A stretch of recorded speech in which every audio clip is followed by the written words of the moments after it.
Zee 24 तास एक पाऊल पुढे। पुण्यातले रिक्षा चालक आता स्मार्ट बनू लागलेत। व्यवसायाची गरज म्हणून त्यांनी इंग्रजी शिकायला सुरुवात केली। त्यामुळे पुण्यातल्या रिक्षा चालकांनी तुमचं इंग्रजीतून स्वागत केलं तर आश्चर्य वाटायला नको। But which part in Yaroda? At road at left Talkies. Okay sir, please sit. Thank you.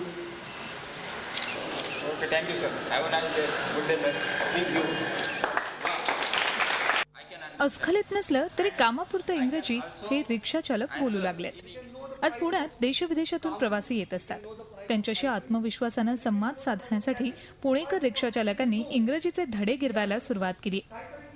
Suryadatta इंस्टीट्यूटमध्ये हे रिक्षा चालक सध्या प्रशिक्षण घेत आहेत। हम सिर्फ मराठी में बोलते थे। अब हमारे पुणे में फॉरेन जो कस्टमर आ रहे हैं वो संख्या बहुत बढ़ गई है।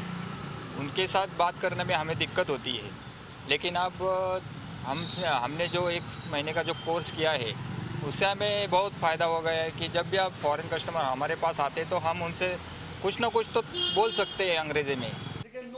विशेष म्हणजे कोणत्याही प्रकारचं शुल्क न आकारता रिक्षा चालकांना हे प्रशिक्षण देण्यात येते।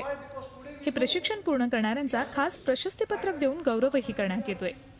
फी स्ट्रक्चर आम्ही काही घेत नाही। याच्यामध्ये आम्ही त्यांना याच्यामध्ये एक इंग्लिशचं पुस्तक देतो आणि दर शनिवारी 2 तास आम्ही शिकवतो। त्याच्यामध्ये 1 तास संगणक आणि 1 तास इंग्लिश असं शिकवतो। फीडबॅक म्हणजे अत्यंत एक समाधान त्यांच्या चेहऱ्यावर आम्हाला दिसतं। त्यांचा आत्मविश्वास वाढल्यासारखा दिसतो। त्यांना इंग्लिश बोलता येतं याचा एक आतून प्रचंड आनंद त्यांच्या चेहऱ्यावरती किंवा त्यांच्या बोलण्यातून व्यक्त होतो।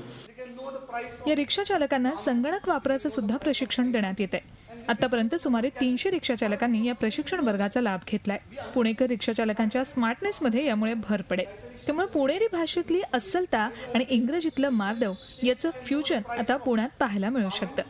पुण्याहून अरुण मेहत्रेसह bureau report Zee media Mumbai. Zee 24 तास एक पाऊल पुढे।